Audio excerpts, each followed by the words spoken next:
It's been a whirlwind for our next guest in recent days. Went from being the quarterback's coach of the LA Rams in Super Bowl 53 to the head coach of the Cincinnati Bengals the next day. He is Zac Taylor. Coach, how are you, buddy? I'm doing great, Mike. Thanks for having me on. Hey, thanks for taking some time. I know it's been a busy time for you getting settled in Cincinnati.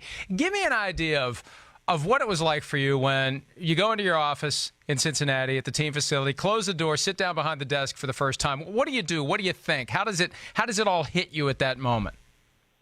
Well, you take a deep breath, first of all. It certainly was an exciting time. Personally, you're a little bit conflicted, when you lose the Super Bowl, something you've worked for a long time, and it was a lifelong dream to get to that point, and then all of a sudden you get this major life event that's occurring that you're excited about as well. So, we really got to hit the ground running here because, we were the last hire. So, you just kind of sit down at the desk, you take a deep breath, and you try to take it one task at a time. But most importantly, we've hired some good people already that I trust to do their job and really help me in that way. So we're making good progress here. Yeah, and how big of a challenge is it to throw that staff together with the scouting combine just a couple of weeks away? You've got free agency coming up. Some decisions need to be made. What are your days like as you try to get everything in place that you need to have in place? Well, you had a good idea of some people you want on staff, particularly on the side of the ball that I'm accustomed to working with. And so the most important thing is being thorough and finding the right people. I think when you rush the process, and you get the wrong people, then the other stuff might not matter as much. So we're just being thorough. We're making sure we do a due process and all the people that we interview and find the right people in here, and then we'll get everything done. There might be some long hours once we get it all in place, but we got plenty of time before week one starts of the season, and we'll get a chance to evaluate all the players on this roster and free agency and the guys in the draft, and we'll be prepared and we'll be ready to make some good decisions. But just want to make sure that we're thorough and that we get the right people in the building. You mentioned the side of the ball you're familiar with. Obviously, that's the offense. How involved will you be defensively? Different coaches will have different approaches. Some delegate the entire defense to the coordinator. Others find a way to stay involved. What's your approach going to be? I'd like to be involved. I think that's one way you build a relationship with the players is you understand what they're going through, what they're being taught, what the scheme is, what it's asking them to do, so that you can hold those guys to a high standard. And so I'd like to be, I'd like to be aware of how we're doing everything.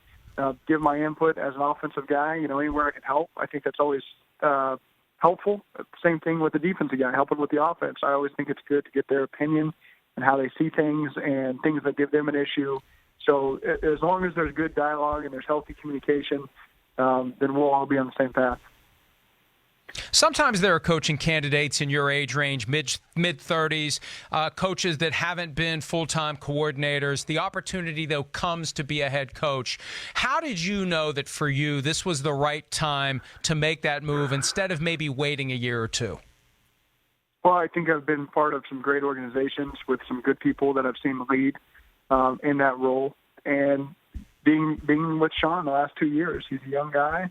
I got to see firsthand all the things he went through, the tough times, the good times, and the way that he did it. And we're very much aligned in how we think and how we want to build a culture.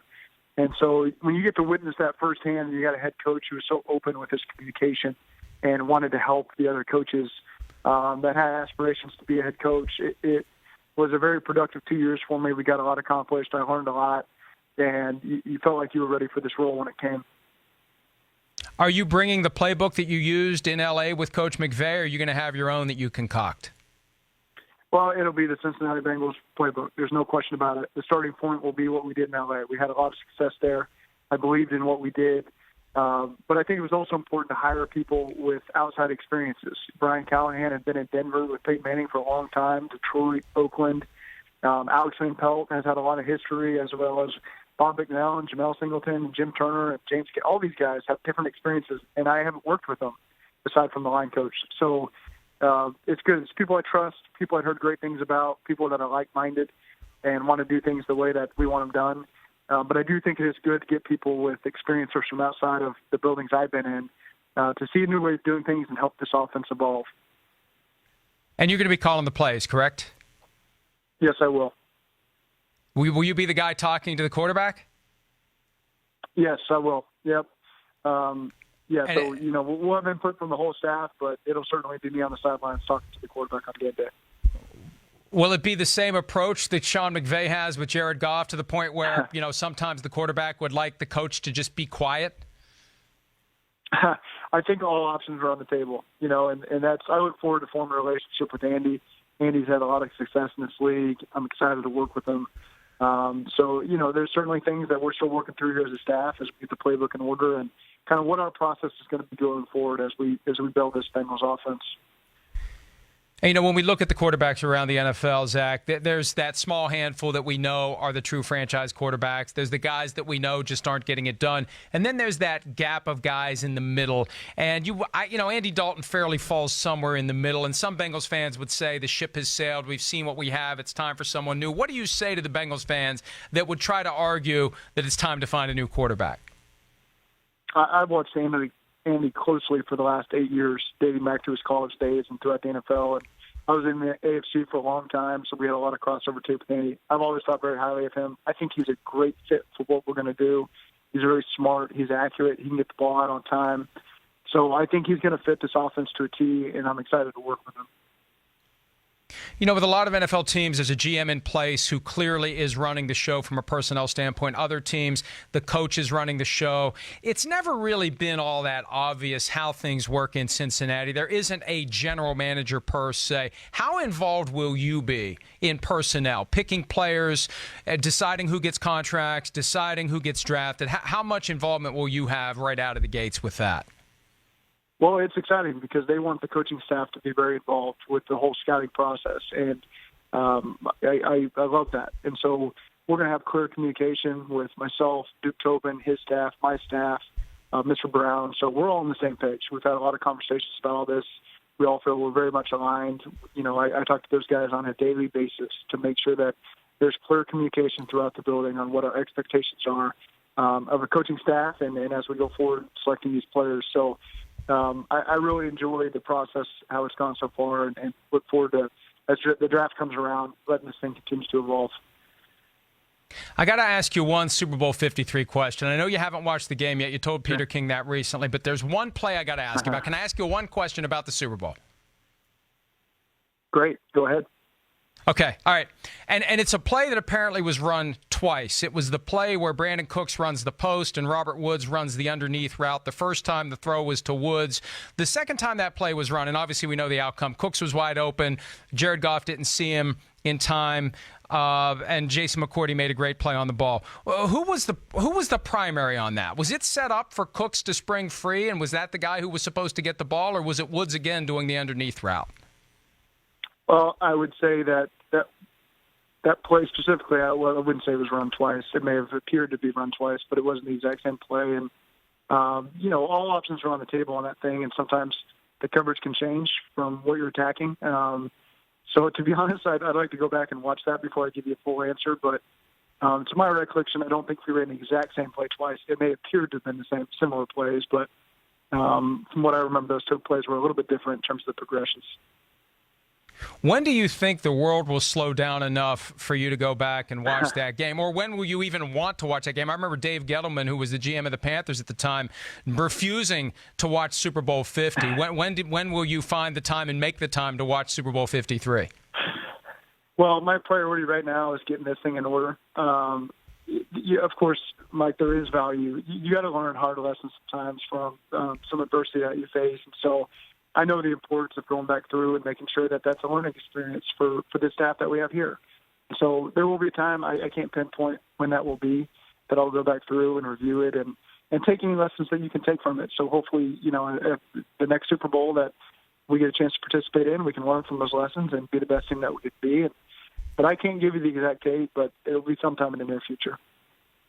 I don't know if you saw the comments from Brian Hoeys, the backup quarterback in New England who played the role of Jared Goff for the scout team, but he was very candid with Albert Breer of SI.com that he had watched All or Nothing when Sean McVay had first shown up as head coach, some of the things he was saying, some of the things he'd seen publicly.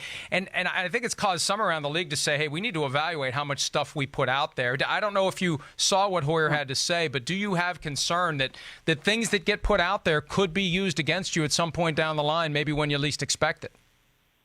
Well, I think you always have to be mindful of that. I have not seen the comments, and to be honest, I haven't even had a chance to look at my phone or the internet really in the last week, and so I've just been moving along here in this building. But I certainly do think you have to be mindful of what you put out there, and the information you have is specific to the club that you're with, and you want to make sure that you keep that within the building as best you can. And in this day and age with the media, a lot of information gets out there, and that's just the way it is. That's what the fans want. That's probably what the league wants, and I get all that. I get that there's that aspect of it, but at the same time, you got to be protective of your information that's going to help you win on game day, and anything that gets out there that could hurt you, obviously you want to try to defend against that and protect against that. It really is amazing to think what you and likewise Brian Flores, the new coach of the Dolphins, have gone through the last 2 weeks. I mean, 2 weeks ago, you were 5 days away from coaching in the Super Bowl, and then, boom, right after that, you're a head coach of a team. Super Bowl weekend, and I know the rules are fuzzy about what can and can't be said, but Saturday, Sunday of the Super Bowl, what did you know about what was going to happen to you on Monday? I had a sense. I tried to pin it off as a bit because I wanted my focus just to be on helping us win. I didn't think it was fair to anybody else to focus on otherwise. But you do get the sense that Monday you'll get a chance to go back to Cincinnati, and Tuesday get this press conference underway. But again, one thing I appreciated about the Bengals and the way that they went about it was they really let me be an LA Ram for up to the last second.